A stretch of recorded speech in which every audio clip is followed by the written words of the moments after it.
第42屆香港電影金像獎提名出爐，古天樂憑私家偵探陷贏評審，宣萱一句恭喜夜愛妹，30年知己真係有變。第42屆香港電影金像獎提名公布之後，古天樂憑私家偵探入圍最佳男主角嘅消息，即刻炸晒成個香港娛樂圈。呢位長年以硬漢形象霸屏嘅影壇一哥，今次徹底拋低多年嚟嘅銀幕光環，飾演一個頹頹喪喪，困喺生活同感情泥沼入面嘅中年私家偵探，憑住顛覆性嘅演技征服金像獎評審，亦令觀眾重新認識到佢被定型角色收埋多年嘅細膩演技。而同佢相識相伴30年嘅好友宣萱，喺公開場合送上嘅祝福講得曖昧又親昵，再一次令兩人多年嘅神仙友情成為熱話。唔少網友都話：30年知己唔通真係要轉關係？古天樂今次可以拎到金像獎影帝提名，核心原因只有一個，佢徹底跳出咗定型多年嘅硬漢舒適圈，將一個普通、脆弱、心入面令晒計嘅中年男人演活咗。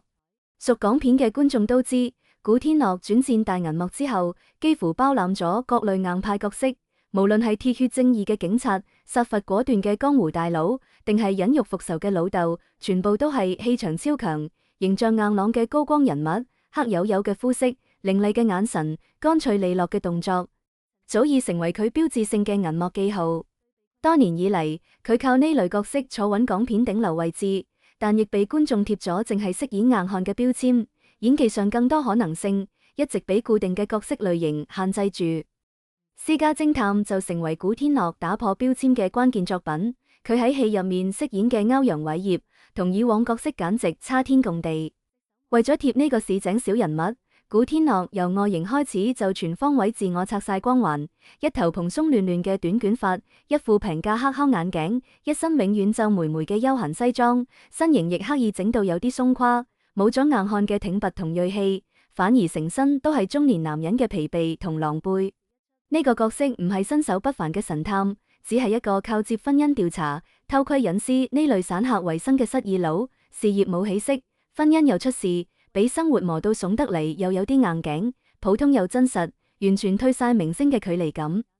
呢種徹底嘅去光環化，係古天樂今次演技最成功嘅第一步。佢唔再係夠長嘅銀幕英雄，而係變成行喺街道都冇人會多望一眼嘅普通人，會為生計煩，會為感情痛，會喺迷茫當中唔知點算。角色身上冇刻意設計嘅高光時刻，反而淨係生活嘅狼狽同無力。呢種貼地嘅塑造，令歐陽偉業呢個角色有咗真實嘅煙火氣，亦令古天樂嘅演技有足夠發揮空間。金像獎評審真正認可嘅係古天樂喺戲入面層次十足嘅細膩演技，佢全程收晒外放嘅演法，改用內斂克制嘅留白式演技，靠微表情同身體細節去傳遞角色複雜情緒。跟蹤目標嗰陣，佢眼神專注，但透出長期受壓嘅疲憊。細微嘅眼部動作將偵探嘅專業觸覺同中年男人嘅無力感融合得恰到好處。面對血腥現場，佢冇誇張嘅驚恐反應，只係手指尾不自覺輕輕震，面肉微微繃緊，將普通人嘅慌亂同職業需要嘅冷靜平衡得好準。面對破裂嘅婚姻，佢冇大叫喊哭嘅激烈氣氛，只係沉默失神，眼神空洞，將中年男人喺感情危機入面嘅隱忍同掙扎演到入木三分。戲入面嘅暴雨夜追蹤氣氛，更加被業內評為古天樂嘅演技高光。成場戲冇一句對白，古天樂淨係靠腳步節奏、微微搭低嘅膊頭、指尖震顫同嘴角抽動，就將角色高度專注、內心壓力同掙扎一層層傳出來，情緒飽滿但唔刻意，觀眾唔使對白都睇得明角色心入面諗緊乜。而角色由隱忍到癲喪嘅情緒轉變，古天樂亦處理得好有分寸，唔浮誇亦唔平淡，將中年男人喺道德、感情、生活多重壓力之下嘅扭曲同脆弱，演到真實可捉。呢種有火粒感嘅演技，令角色嘅痛苦唔係戲劇化設定，而係觀眾可以感同身受嘅現實痛感。私家偵探本質上唔係一套單純嘅查案片，而係借偵探嘅視角，戳中咗現代人嘅中年困境同婚姻信任危機。歐陽偉業嘅核心矛盾就係喺調查老婆出軌嘅過程中，直面自己婚姻嘅破碎。套戲冇俾一個完美和解嘅結局，結尾佢喺百葉窗後偷望老婆辦公室嘅鏡頭，講晒猜忌一旦出現就冇辦法消除嘅現實。古天樂嘅演技將呢份孤獨、無奈同糾結放大，令角色成為無數中年人的寫照。就算套戲喺劇本邏輯、敘事節奏上有明顯瑕疵，金像獎依然俾咗提名認可。呢個正正證明評審睇重嘅係演員嘅演技突破，唔係套戲整體嘅不足。呢個提名亦令業內同觀眾睇清楚，真正嘅好演員永遠唔會被角色夯死。古天樂用實力證明，佢可以演到頂天立地嘅硬漢，亦可以演到比生活搓圓撳扁嘅凡人，唔靠光環，唔靠人設，淨係靠演技就撐得起一個角色。古天樂獲提名嘅消息一出，圈內外好友紛紛送上祝福，而宣萱嘅回應無疑係最受關注嘅一個。兩人由 TVB 時期相識，到而家已經行足30年，合作嘅《尋秦記》、刑事偵緝檔案 IV 全部都係港劇經典，係無數觀眾心入面意難平嘅熒幕 CP。現實入面兩人更加係互相扶持嘅知己，多年以嚟一直保持親密又純粹嘅友情，稱得上港圈友情天花板。